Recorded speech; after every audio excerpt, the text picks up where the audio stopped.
plein de choses différentes. Nous, aujourd'hui, on va se focaliser sur quelques-unes, donc plus précisément l'ethnographie, la sociologie, l'anthropologie. Et là, je voulais vous parler de quelques exemples déjà de comment se utiliser dans les entreprises. Donc, par exemple, vous avez la sociologie des pratiques de consommation pour savoir ce que les gens consomment, comment ils consomment, pourquoi ils consomment comme ça. On peut par exemple avoir des champs spécifiques sur les moins de 25 ans consomment peut-être plus quelque chose et les plus de 60 ans consomment peut-être plus autrement. C'est très utile évidemment en marketing.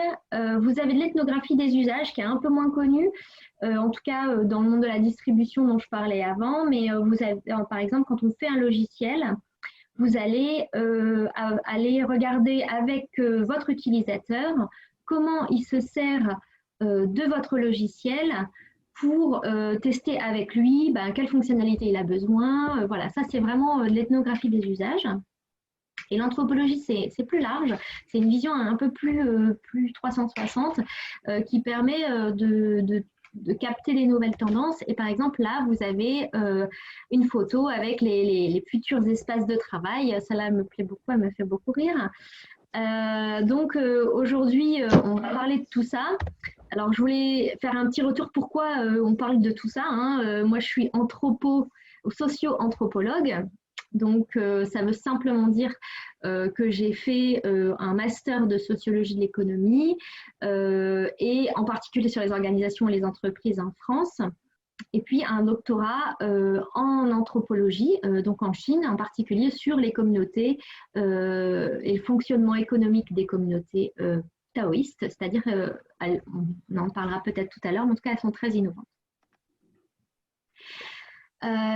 Pourquoi on est là? C'est parce que là-bas, finalement, j'ai découvert en Chine, donc j'ai découvert des réponses aux questions que je me posais en observant les organisations ici en France. Et donc, j'ai voulu aider les entreprises avec ce que j'avais découvert quand je suis revenue. Et notamment, par exemple, les méthodes des sciences sociales, en fait, dont on parlera tout à l'heure, rejoignent de grands principes comme dans le taoïsme, mais aussi comme par exemple dans la permaculture, que vous connaissez peut-être, qui en fait répondent aux problématiques que j'avais vues en France. Donc, c'est pour ça qu'aujourd'hui, on va particulièrement parler des outils en sciences sociales et comment et pourquoi on les utilise. Donc, d'abord, ces outils-là, ils permettent de mieux comprendre. Et c'est notre première partie parce qu'en fait, ce sera toujours la première étape de toute action qui sera bien menée.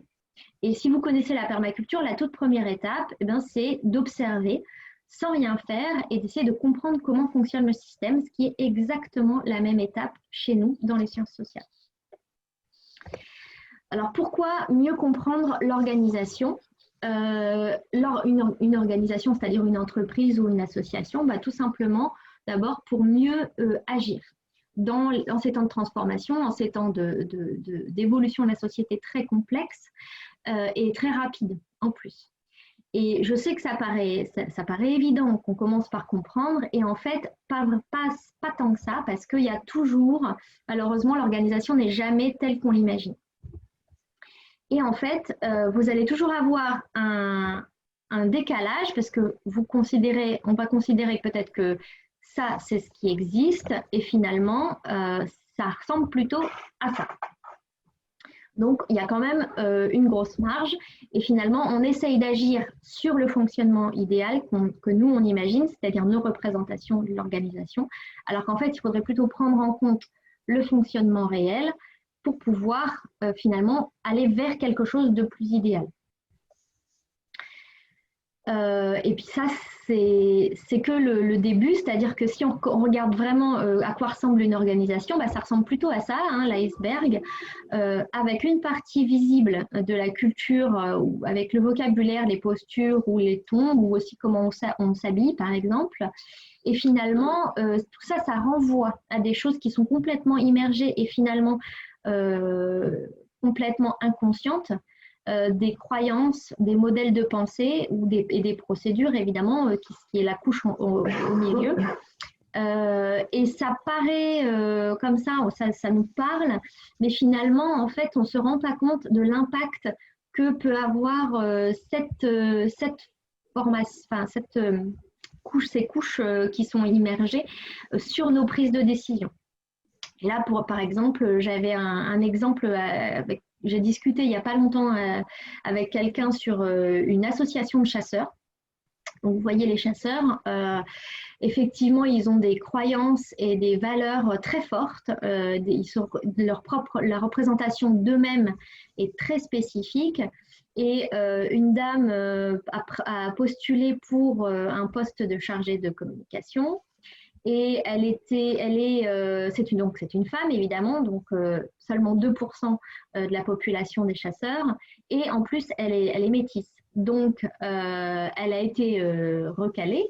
Pas tout de suite au début parce qu'elle est extrêmement compétente, mais quand elle est arrivée à l'entretien, finalement, elle ne représentait pas l'association comme eux se la représentaient dans la tête. Et pourtant, au jour d'aujourd'hui, clairement, les chasseurs ont des difficultés, à la fois en termes de recrutement, mais aussi dans le spectre politique, puisque les Verts sont montés et mettent en péril quand même des choses auxquelles les chasseurs tiennent.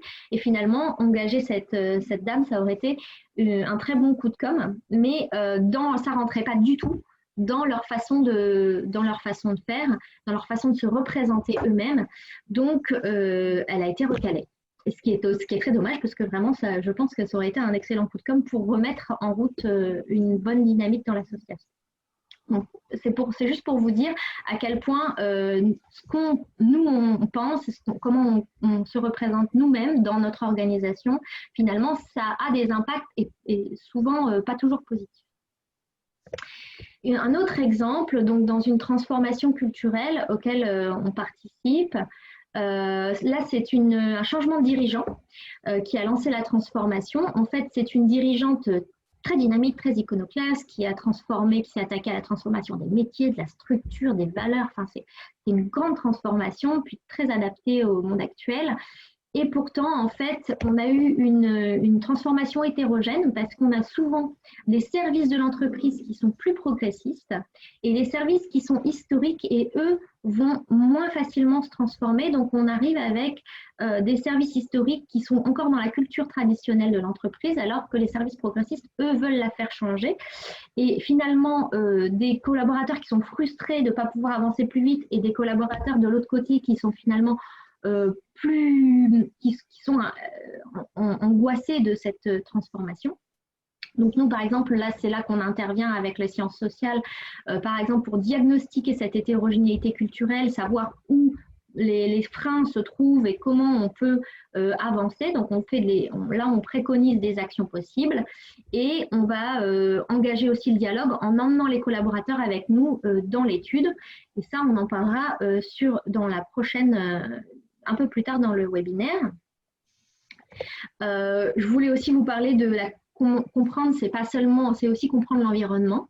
Alors clairement, ne pas comprendre l'environnement, finalement, c'est assez dangereux parfois pour la survie de l'organisation. On n'y pense pas forcément toujours, mais là, par exemple, j'ai trouvé, enfin, je me suis dit qu'un bon exemple, c'était la mode, l'industrie de la mode qui n'a pas forcément vu venir toutes les évolutions. Et j'en discutais il y a 1 an de ça avec des responsables informatiques d'une grande chaîne de vêtements qui essayaient de faire passer l'idée d'une mode plus éthique, plus responsable, plus slow fashion, comme c'est un peu plus à la mode maintenant. Et en fait, il y a 1 an, personne ne voulait rien entendre. Et finalement, c'est assez dommage parce que si on peut un peu essayer d'anticiper et capter les nouvelles tendances, on peut s'adapter beaucoup plus facilement et les sciences sociales le permettent très bien. Pour juste un petit quiz, du coup, par exemple dans la pub, on voit souvent en ce moment des choses sur être vertueux. ils veulent tous être plus vertueux finalement, éthique, local, biologique. On va essayer c'est un peu la course à la vertu. Et bon, je me dis que finalement, ça peut pas aller beaucoup plus loin parce que si on est plus vertueux que vertueux, ça fait un peu Coluche en étant, enfin, qui se moque du plus blanc que blanc. Mais du coup, je me demandais, est-ce que vous avez des idées sur ce que pourrait être la prochaine tendance marketing après cette histoire de vertu? Si vous avez des petites idées, n'hésitez pas à les mettre dans dans la, dans la conversation, répondre un petit peu, voir ce que vous en pensez, ça m'intéresse. On verra peut-être après. Moi, en tout cas, ce qui me semble intéressant après, c'est qu'effectivement, je pense que quand on ne peut plus être plus vertueux que vertueux, on s'intéresse au système, ce qui est déjà, il y a déjà quand même des signes assez forts dans certains milieux sur, par exemple, la permaculture ou l'économie circulaire. Mais je pense que après être vertueux pour l'environnement ou la santé ou des choses comme ça, on va essayer d'être dans un système vertueux, c'est-à-dire être en synergie avec les autres. Et donc, pour ceux qui connaissent ces tendances-là, dans certains milieux, c'est déjà à la mode et je suis sûre que les prochaines pubs nous rabattront les oreilles là-dessus. La suite, c'est comprendre finalement les clients. Pour moi, une bonne partie de mon métier, c'est aider mes clients à moi à comprendre leurs clients pour les fidéliser. Là aussi, je sais que ça paraît très évident. On va essayer de comprendre les clients pour mieux les satisfaire finalement. Mais ça ne l'est pas. Ça ne l'est pas toujours. Par exemple, quand on parle de création de communauté, donc, à quoi vous pensez quand je vous dis communauté de clients? Essayez d'imaginer, de voir l'image. Bon, est-ce que c'était proche de ça? C'est l'idée en général qui est dans beaucoup d'entreprises en tout cas. Pour moi, une communauté client, c'est plus ça. En fait, ça c'est un rassemblement Harley-Davidson. Donc Harley-Davidson s'appuie sur une communauté qui est déjà énorme parmi leurs clients. Et ils ont réussi à trouver une synergie comme ça avec leur communauté de clients. Et qui est finalement pas digitale. Donc, c'est un peu pour casser les codes. Et pour introduire l'exemple d'après, parce que je suis arrivée dans une entreprise où ils ont voulu créer une communauté qui était par une page Facebook. Et parce que ça avait bien marché sur une autre communauté, enfin sur un autre segment de clientèle, et donc ils se sont dit sur ce segment-là, on va faire ça pareil. Et finalement, quand on est allé intervenir, on a fait un groupe de diagnostic communication, c'est-à-dire qu'on les a mis avec des gens à qui ils voulaient s'adresser. Donc, leur population cible était là pour discuter de leurs préoccupations, de ce qu'ils pensent, de comment ils vivent le monde.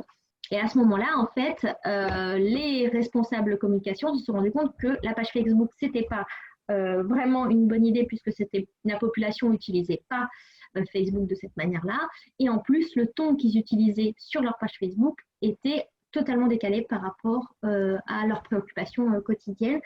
Donc, c'était un peu à côté.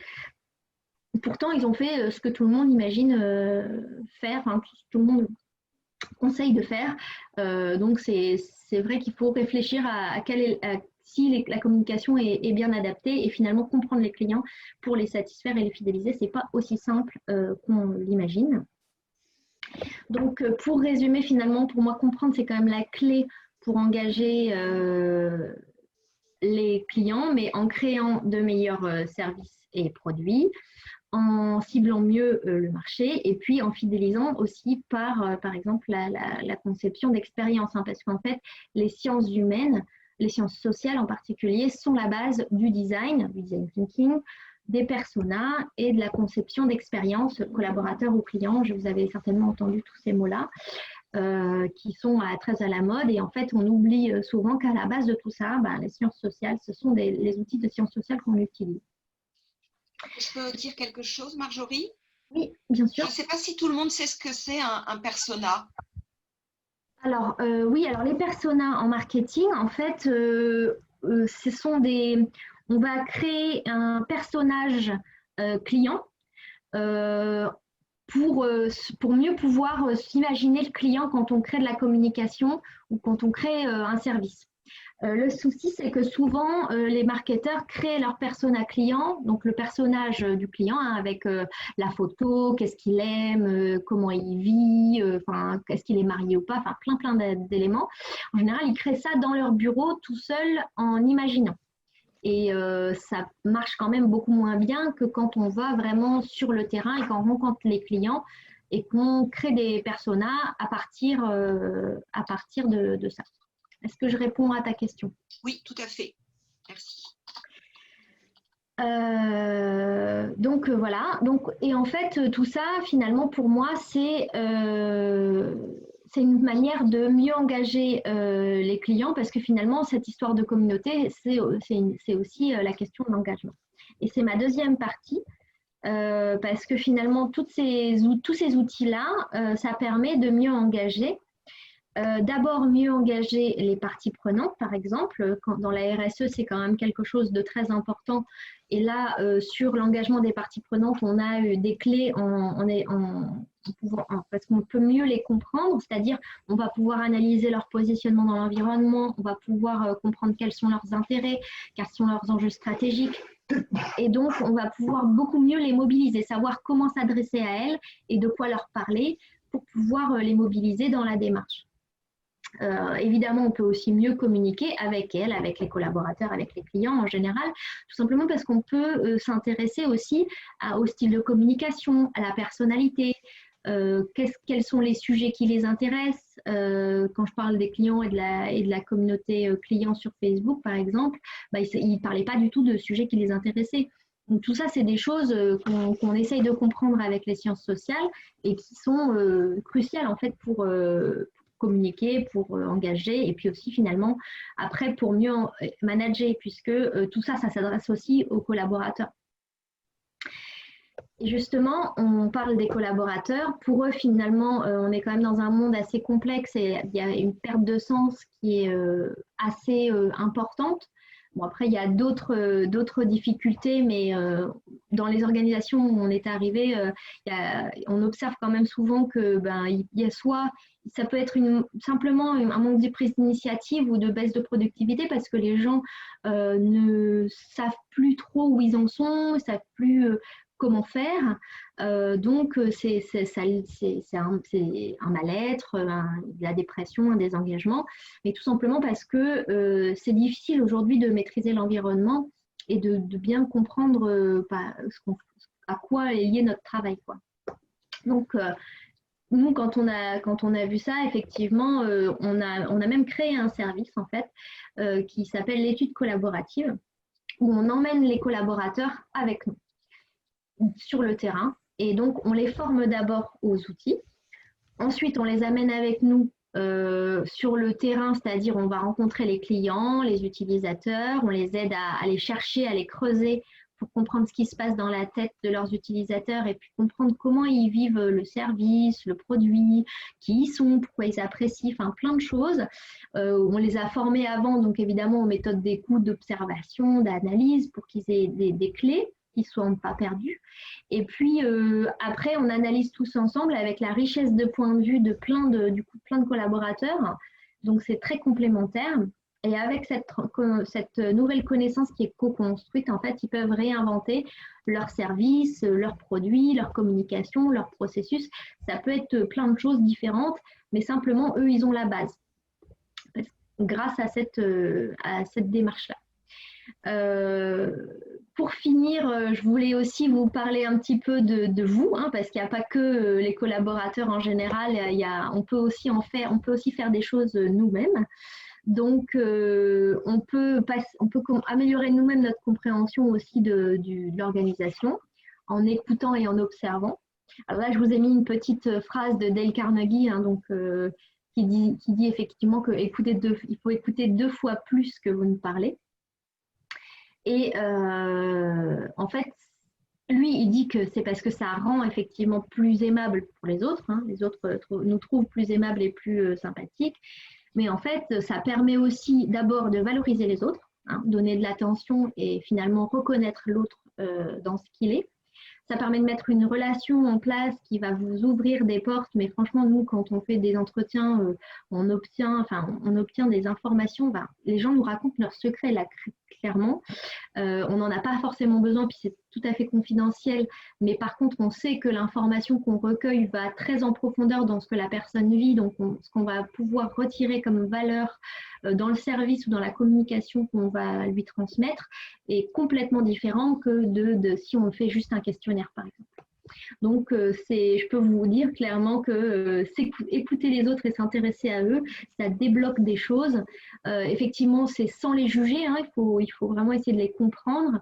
Et pourquoi? Et donc là, on va pouvoir arriver à quelque chose dans le sens de pourquoi ils agissent, quels sont leurs intérêts. Et du coup, comment leur parler si on veut les intéresser à un sujet ou comment leur présenter les choses. Par exemple, là, quand il y a une entreprise qui voulait organiser un événement, faire venir un groupe de gens, ils voulaient leur faire visiter un musée auquel ils participent, l'entreprise est mécène, mais en fait, en écoutant les gens parler, clairement, la culture, c'était pas quelque chose qui les intéressait beaucoup. Par contre, ils s'intéressaient beaucoup aux plantes, au jardinage, et donc on les a emmenés plutôt dans un parc et on leur a fait faire une visite un peu plus poétique, et ça leur a beaucoup plu. Donc, il faut essayer de sortir un petit peu de nos conceptions à nous, de nos préjugés qui sont tout à fait normaux, puisqu'il faut bien qu'on se représente la réalité pour pouvoir agir. Hein. On est obligé d'avoir une conception d'une boîte, comment la boîte s'ouvre pour pouvoir l'ouvrir. Tout le social, c'est un peu ça, c'est un peu comme ça. Mais il faut pouvoir en sortir si on veut pouvoir vraiment écouter l'autre et lui donner ce qu'il a envie, le satisfaire ou l'intéresser à notre démarche, l'engager. Il faut sortir finalement un peu de nous-mêmes. Et c'est ça que les sciences sociales permettent. Donc, du coup, je voulais finir sur quelques astuces pour pas vous laisser comme ça, donner quelques petits points d'intérêt. Donc, on dit toujours le silence est d'or, mais croyez-moi, c'est vraiment la règle qui me semble importante, puisqu'on va facilement couper la parole pour donner notre avis, on va facilement juger la personne et finalement rester dans le silence et écouter la personne, et même parfois 30 secondes après qu'elle ait fini de parler, finalement, si on laisse un silence, elle va reprendre sur quelque chose d'autre. Et quand on fait un entretien où on essaye de pouvoir comprendre comment la personne pense et comment elle agit, pourquoi elle agit comme ça, tout ça, c'est des choses qui n'arriveront pas évidemment, si on parle à sa place, en fait. Et ça, finalement, le silence est d'or, c'est une règle qu'on peut appliquer dans tous les domaines de la vie, je pense, pas seulement professionnel. Alors, ne pas juger et ne pas donner son avis, évidemment, mais ne pas juger, c'est pas facile. Et en même temps, c'est vraiment très important parce que si on projette ce que nous, on pense sur ce que l'autre dit, finalement, on ne comprend pas ce que lui donne comme sens à ce qu'il fait ou à ce qu'il pense. On comprend seulement ce que nous, on veut en penser. Et du coup, on n'a pas accès à l'autre. Et c'est ça aussi qui fait qu'on va lui donner quelque chose qui ne lui intéresse pas forcément, ou on ne va pas réussir à l'engager parce que finalement, nous, on est dans notre façon de penser et on ne peut pas aller le chercher là où il est, lui. Intéressez-vous aux gens en posant des questions. Il ne faut pas seulement écouter, il faut aussi aller creuser un peu. Soyez curieux de leur vie, rebondissez sur ce qu'ils disent en demandant un petit peu plus précisément, et vous allez voir que les gens racontent beaucoup de choses. Et en fait, moi par exemple, pour créer ce webinaire, donner des exemples, je me pose pas seulement sur des exemples de moi, de ce que j'ai fait, mais aussi dans des discussions où les gens m'ont raconté des choses. Finalement, ça me donne du grain à moudre aussi pour moi réfléchir et créer des nouvelles choses. Et puis, n'hésitez pas à aller sur le terrain pour voir et écouter par vous-même. Et là, je vais vous donner une petite anecdote qui m'a fait beaucoup rire. Et pareil, ce n'est pas dans mon exercice à moi d'activité, mais c'est quelqu'un de proche. J'espère que ça va vous faire rire. En fait, c'est quelqu'un qui n'est pas du tout dans les sciences sociales. C'est quelqu'un qui s'occupe de l'informatique pour de la logistique dans une grande chaîne de distribution. Et avec ceux avec qui il travaille dans ces projets, il devait compter le nombre d'articles, évidemment, hein, pour savoir combien on achète, combien a été vendu, combien on achète. Et ils n'arrivaient jamais à se mettre d'accord sur le nombre d'articles dans un camion. Chacun avait son nombre d'articles par carton, par palette, par camion. Enfin, c'était très compliqué. Finalement, personne n'était jamais d'accord avec les chiffres qu'ils avaient par informatique. Donc, il a dit, écoutez, prochaine réunion, on va dans l'entrepôt. Donc, il leur a donné rendez-vous sur les docks devant le camion. Et puis, il leur a dit, voilà, maintenant, on va compter. Donc, ils ont compté. Donc, personne... aucun des interlocuteurs n'avait raison, évidemment, sur le nombre d'articles, parce qu'en plus, c'était pas, ils avaient oublié une mesure, en fait. C'était pas seulement des articles, des cartons, des palettes. Il y avait parfois d'autres mesures qui étaient un peu dans le camion, comme ça, un sac plastique qui était dans le camion. Et ça, c'était pas compté. Donc, vous voyez, il faut toujours aller sur le terrain, quel que soit le métier, pour voir, écouter et peut-être compter aussi par vous-même. Et donc, maintenant, c'est à votre tour un peu. Je voulais vous demander qui vous souhaitez mieux engager ou qu'est-ce que vous souhaitez mieux comprendre dans votre organisation. Et j'aimerais bien qu'on en parle si ça vous intéresse, si vous avez envie de discuter, que ce soit par le chat ou même en direct, avec grand plaisir. Et puis, merci de m'avoir écouté. Moi, ça me fait très plaisir de partager. J'espère que ça vous a plu aussi. Et je vous laisse si jamais ça vous intéresse d'aller un peu plus loin, vous aurez mes coordonnées sans souci et vous pouvez me trouver sur LinkedIn aussi. Donc, merci beaucoup. Alors, Marjorie, je t'invite à mettre tes coordonnées sur le chat si les gens veulent reprendre contact avec toi plus tard. J'ai mis également le nom de mon site si les personnes sont intéressées par la plateforme digitale Oikos Impact. Maintenant, on peut continuer via des questions pour les personnes qui le souhaitent. Dans ce cas-là, les personnes peuvent le faire, comme disait Marjorie, soit en chat, soit en activant leur micro. Je vais juste préciser qu'on enregistre le webinaire pour lui permettre d'être rediffusé, pour le mettre sur notre banque de données.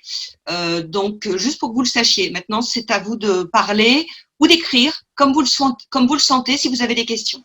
Je te redonne la main, Marjorie. Oui, donc, est-ce que vous souhaitez peut-être activer vos micros et discuter un peu si vous avez des questions? Parce qu'il n'y a pas de questions sur le chat pour l'instant. Non. Moi, j'en avais une, Marjorie. Oui.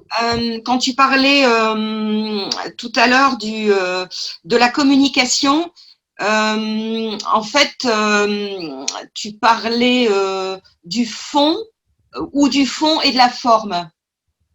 De la communication, alors c'est les deux en fait. L'exemple de la création de communauté sur Facebook, c'est très parlant parce que c'est à la fois la forme qui fonctionne pas, parce que clairement eux c'est pas ça qu'ils avaient besoin. D'ailleurs après quand on a fait l'étude, en fait ce qui était intéressant pour eux c'était plutôt un podcast. Donc, c'était pas du tout ce qu'ils voulaient ce qu'ils avaient besoin, ce qui les engagerait sur la forme. Et sur le fond, pareil, en fait, là, la communication, c'était très « Oh, c'est super, c'est très positif comme ça », alors qu'eux vivaient des choses très, très dures. Et en fait, ce qu'ils avaient besoin, c'était plutôt de l'information. Parce que c'est très compliqué pour eux de trouver de l'information. Donc là, sur le fond et la forme, les deux, c'était complètement à côté de la plaque. D'ailleurs, c'est le responsable de communication m'a dit ça, c'était complètement à côté de la plaque. Ok. Alors, je regarde sur le chat. Alors, je vois une question. Est-ce que tu regardes en direct ou tu veux que je te les donne pour que ce soit plus simple? Mode plus éthique et plus respectueuse de l'environnement. Non, je ne vois pas de question. En fait, tu as une question, toi?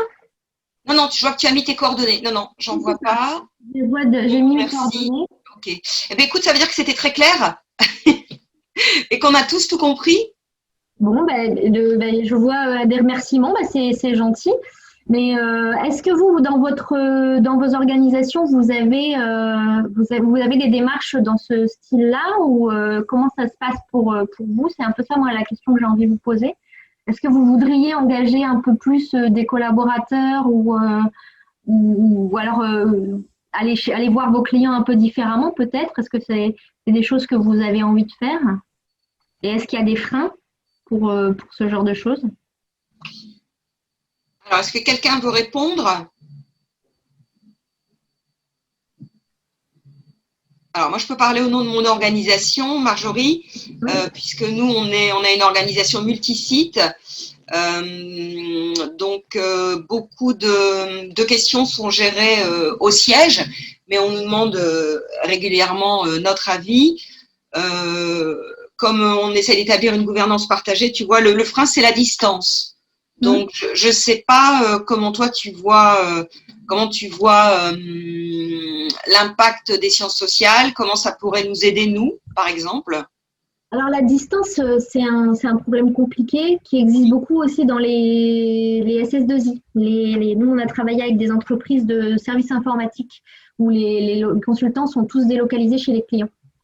Donc là, il y a des travaux, enfin eux, ils ont une culture qui aide à travers, les outils informatiques. Ils ont une culture du partage par l'informatique, par des chats. C'est des gens qui travaillent beaucoup par de la collaboration informatique. Hein, par exemple, vous connaissez peut-être les cultures de l'open source. Donc là, l'open source, c'est des gens qui travaillent beaucoup sur l'informatique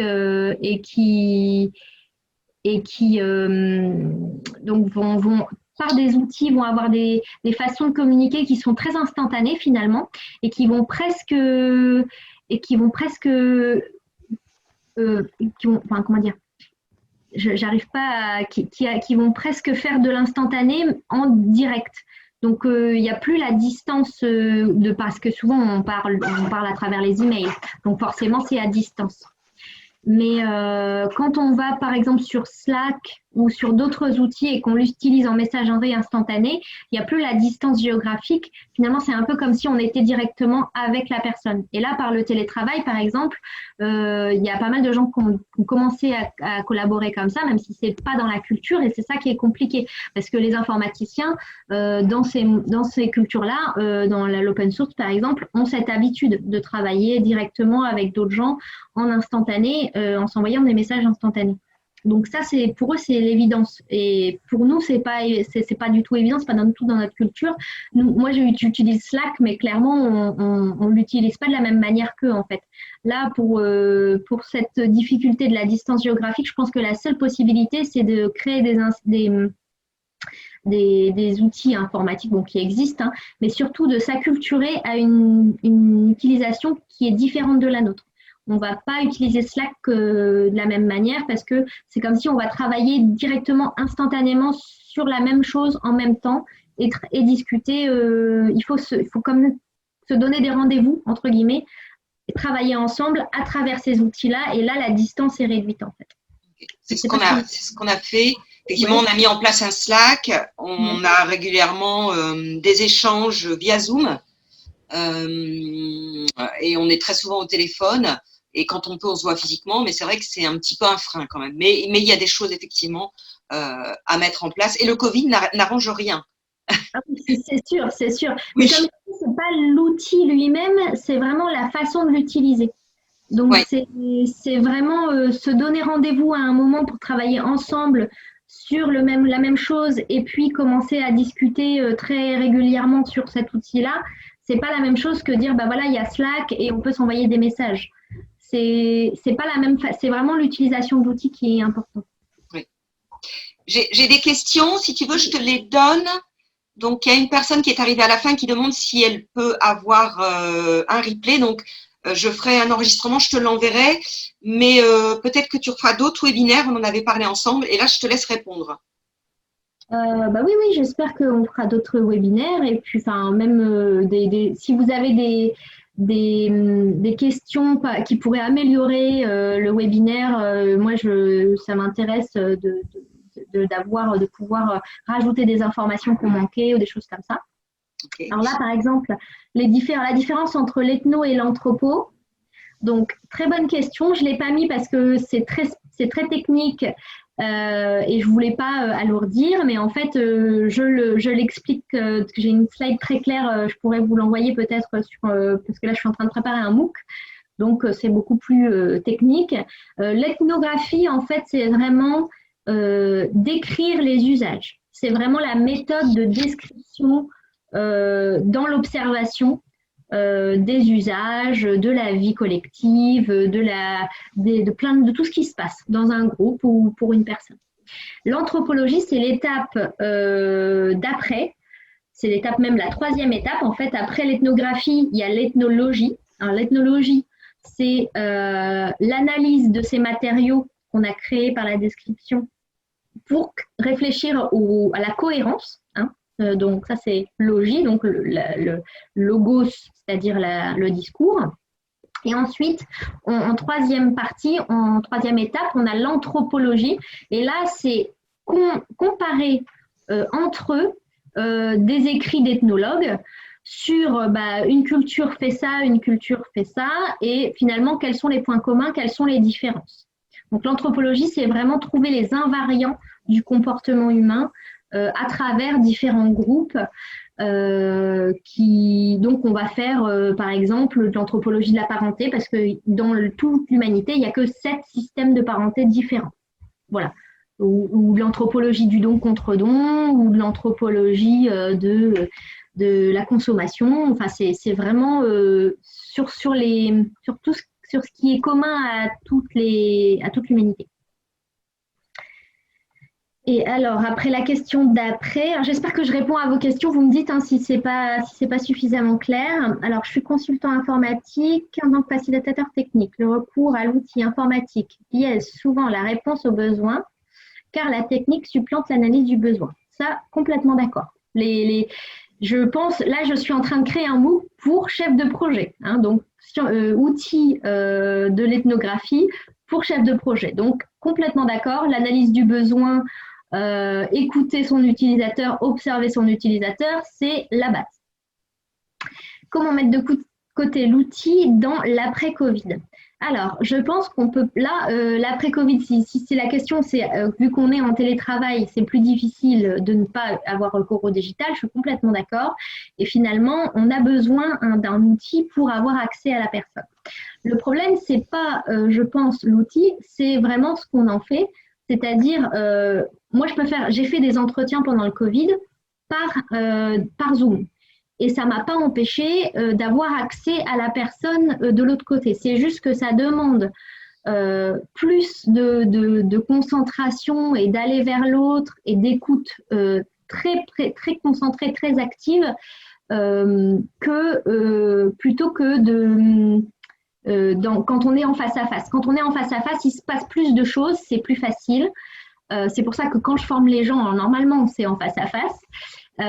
C'est beaucoup plus simple parce qu'effectivement, on va être à l'écoute aussi du non-verbal, de tout l'environnement, de ce qui va se dégager de la personne. Donc, c'est plus simple. Mais effectivement, là, si on doit forcément passer par des outils informatiques parce qu'on ne peut pas faire autrement, il faut finalement, en fait, prendre l'analyse de besoin, l'écoute et l'observation en tant que telle, c'est-à-dire il faut faire des entretiens que pour ça, par exemple. Moi, c'est ça que je fais.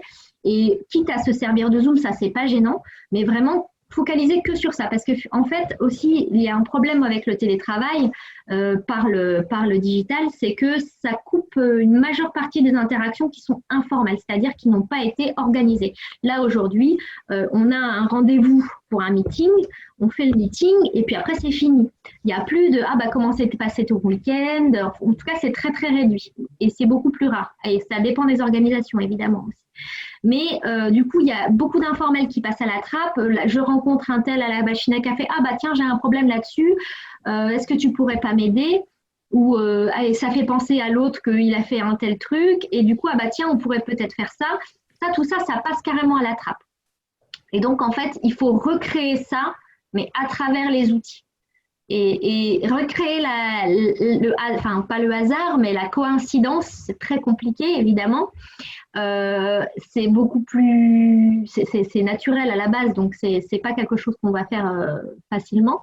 Mais il faut un peu s'obliger finalement à refaire de l'analyse de besoins du brainstorming, enfin ce qu'on a l'habitude de faire un peu de manière informelle, toujours par les outils, parce que si on ne peut pas faire autrement, ben, on passe par les outils, mais il faut que ce soit précisément. Voilà. C'est toujours pareil.